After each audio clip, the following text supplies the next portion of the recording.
that I want to blow through because I don't know. Tomorrow night's a lot. Friday's a massive daf, so we got to tomorrow night. We got to do more of Fridays. So maybe we'll do more mishnayos for tonight and for tomorrow night. So we're up to Maaser Sheni. We're up to first parak Maaser Sheni Mishnah Gimel.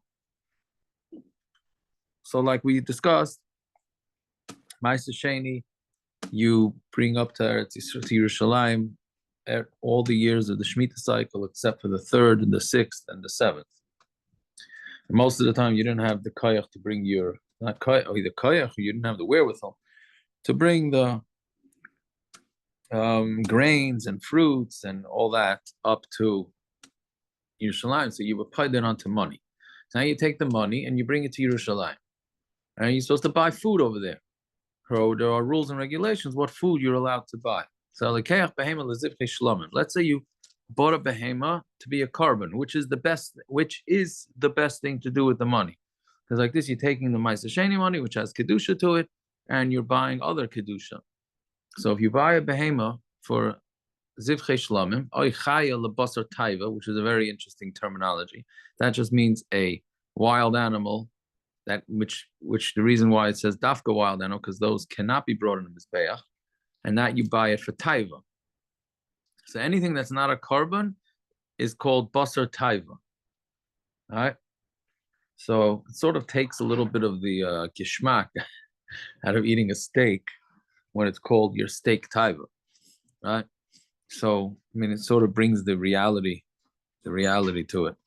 So yatsa ha'or l'chulin, then the skin goes out to chulin. Afal pisha or meruba ala basar, even though the skin is worth more than the basar, right? Meaning the skin doesn't go on the mizbeach. So what should the status of the skin be? The animal that's going up onto the mizbeach, so avada that has kedusha to it, and the animal that's the basar taiva, so which you're really not supposed to do, which we'll see in the other mishnayos. So then the skins of the animal goes out to chulin, but the meat, it does not. The meat has kedusha, because the reason is because the skins are not worth anything. But we'll see that the Mishnah will get a little clearer further. Kadeyayin stumas. Let's say you bought wine, you took your Maaser Sheni money and you bought wine from sealed jugs. So makam shadarkan limakar stumas. So if it's a place where they sell the wine together with the jugs, then yotza kankan l'chulin, then the jug goes out to chulin, because you're not really buying the jug, you're buying the wine that's in the jug. The jug is just a way to get you the wine. Right? It's and we'll get to it. There's an interesting Igros Moshe. I don't remember. I meant to look it up. Of course, I forgot that whether his psak is based on this. Goizim vashkedim, types of nuts that have shells. Yatsu klipeim lechulin. So their klipa goes to chulin, because when it's purchased for what's inside and not the outside, so then the outside just goes out to chulin. Hatemed, we had a couple of like last parak in the Maasers.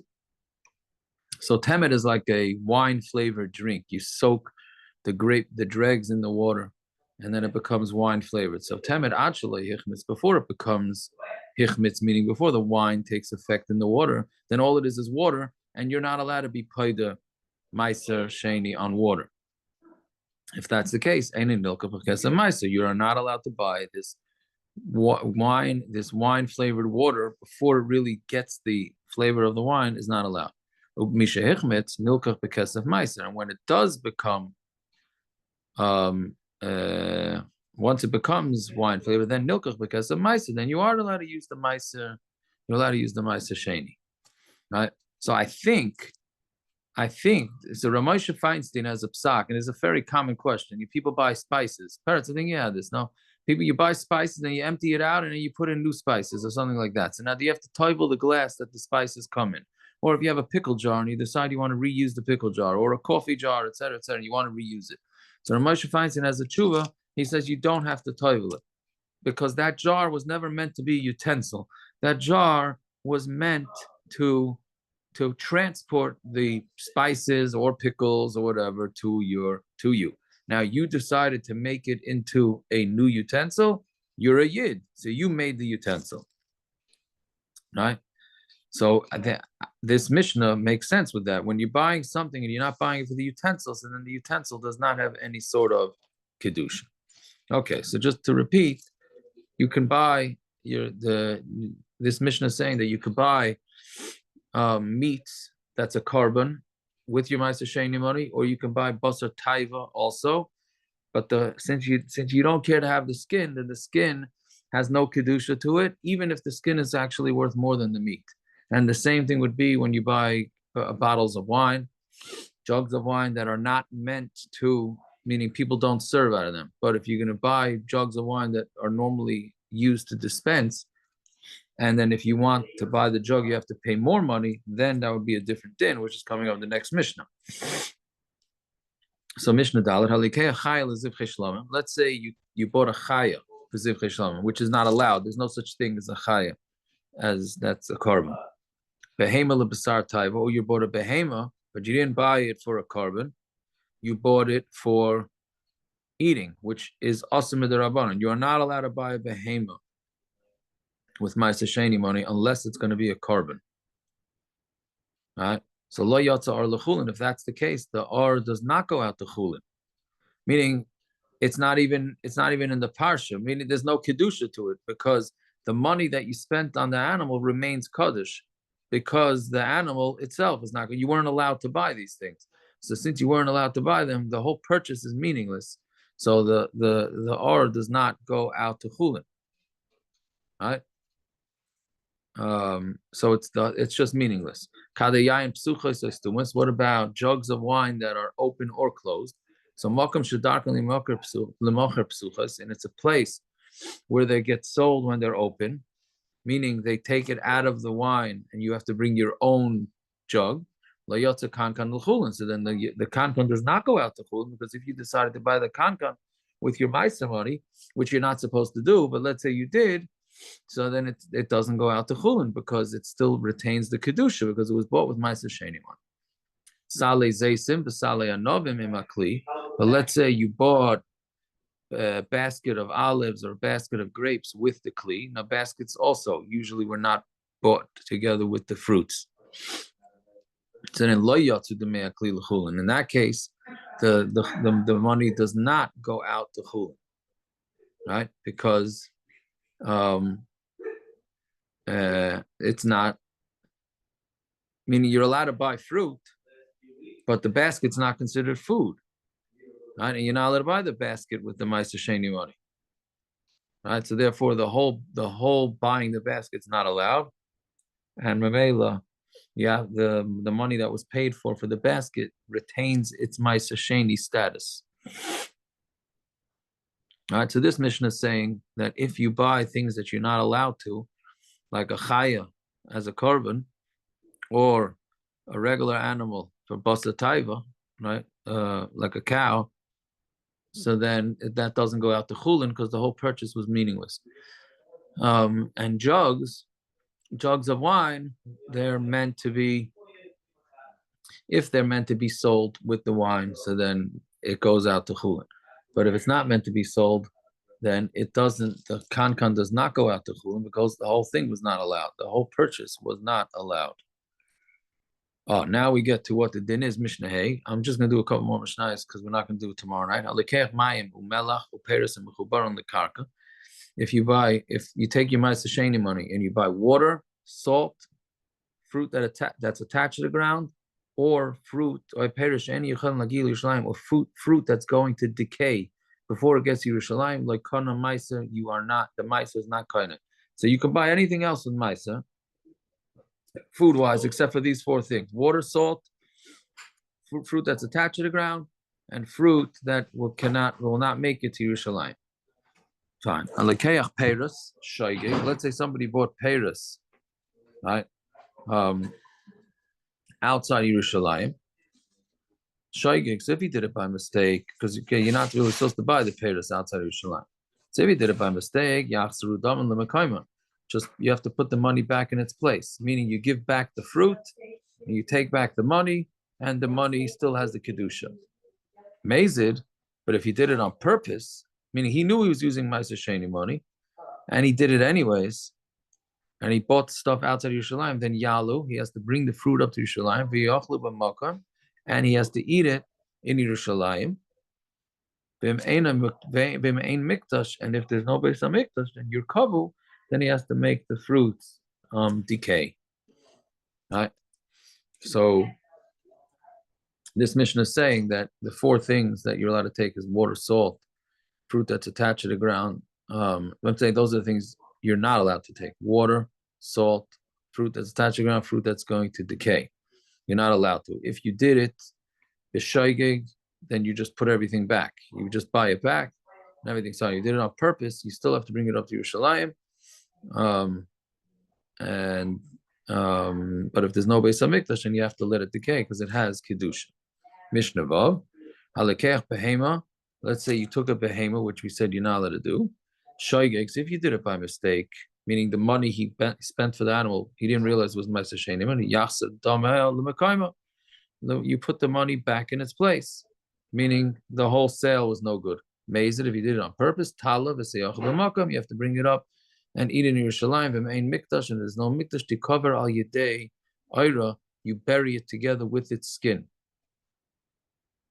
All right, fine. Mishnah Zayin, ein lo kan avodim shvachos v'karkais, you're not allowed to buy slaves, shvachos, karkais, behemoth tameya, midmei Maaser Sheni. Right, you can't use Maaser Sheni for that. Vim lokach, then he really gets walloped with this. Yoichal kenegdan. If he did buy it, then he gets a knas. He has to go buy Maaser Sheni with the same amount of money that he spent. Right? Meaning, if he spent for every dollar that he spent on these things that he wasn't supposed to buy, like avodim, shvachos, karkos, behemoth tameya, right? He has to spend that amount of money from his own pocket to buy food that to eat in Yerushalayim. Ein mevi and kinei zavim. You're not allowed to bring. So we said you're supposed to bring karbanos with your Maaser Sheni one, but you're not allowed to bring karbanos that you're required to bring. Meaning you could only bring voluntary karbanos, but like same thing with Maaser ksafim, right? Maaser money can only be spent on voluntary mitzvahs that you chayav to do. You can't use Maaser money. So Maaser Sheni money cannot be used to buy kinei zavim. Those are the birds that somebody who's a matzayra has. Kinei zavas. I mean, so kinei zavim is somebody a male that has an excretion, and kinei zavas is a female. Kinei yoldus, that's when a woman gives birth. Chatois, ashamois, midmei Maaser Sheni. You can't use Maaser Sheni because all of those things are required. Him heavy. And if you did, you have to spend your own money. Anything that is used for eating, drinking, and schmearing, you can buy it with Maaser Sheni money. Meaning, I'm sorry, it's I typed it wrong. If anything that you spent Maaser Sheni money on, except for eating, drinking, and what's used to smear onto your skin, those three you're allowed to use, which we'll be discussing on the next parak, B'ezras Hashem. If you spend on anything other than that, yoichel kenegdoi, then you have to eat opposite. I mean, you have this knas that you have to spend the money, not from your own pocket. Okay, I'm sorry if that was a little long. Let's see a little Maaser. The Shari Tshuva. Did we just finish a parak? Oh yeah, we did finish. But yes, L'chaim told us of the Yehadron Aloch Perak Aleph of Masechta Maaser Sheni. Yes, thank you for that, David. Chaim. Ayin Zayin and Shari Tshuva, Shar Gimel Ois Ayin Zayin. Yeah, he's going through the averas that people don't keep. V'yesh azharas, and there are azharas she'ein miktzas ha'amayin shamrim ikar azhara, that some of the hamayin right, are not shamrim the ikar azhara, k'moy hachavala v'haka, as hitting people and damaging people. Shamakas chaveru over b'shnei lavin. If you hit your friend, you're over on 2 lavin. Shenemar arboim yakenu la Yosef pen Yosef. 40, you hit him. Don't you don't add. This is talking about giving the one who's giving the makas and bezdin. So you give him 40 makas max. Don't add on to it. Pen Yosef. Right, because maybe he's going to add, but which those lo Yosef, pen Yosef, those are 2.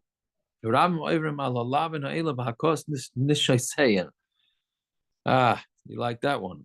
Many are over on this when they hit their wives. What does this mean? Right? Was that sort of an acceptable thing back then? He's common thing. He's not pro it, but he's saying a common thing. What? Was that a common thing? It must have been enough that he put it into the sefer, right? Yeah,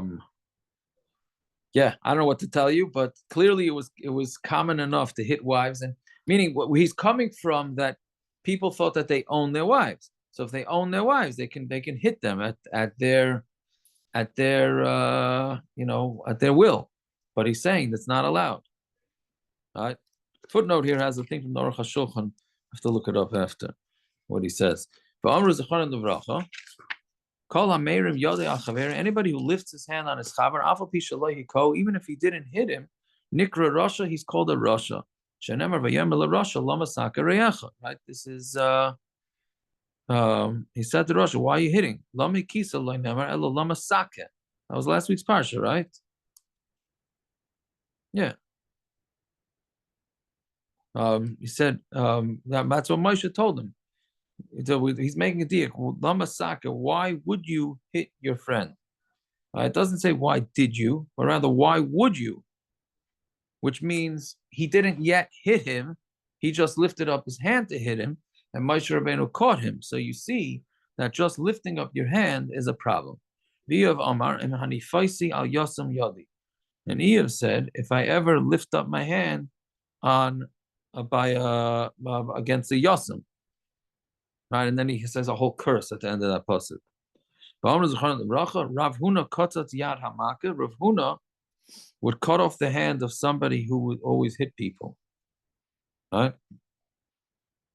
Now, I don't know if he's doing yad yad. I mean, he's not supposed to do that, right? But I think we just had it in Sanhedrin that Bezdin can sometimes, even though they don't have the koyach to kill, right? It was a Rashi on the bottom of Amud Aleph. I don't remember what it pertained to. That at Bezdin, they can't kill him, but they could put other penalties on them, right? So Rav Huna used to do that. Amar uzraya rama tishaver, and a hand that gets lifted up should be broken, right? Okay, so that's the quite interesting Shari Tshuva. Tomorrow, as the Shari Tshuva gets into the Isser of shaving, but whatever, we'll see that.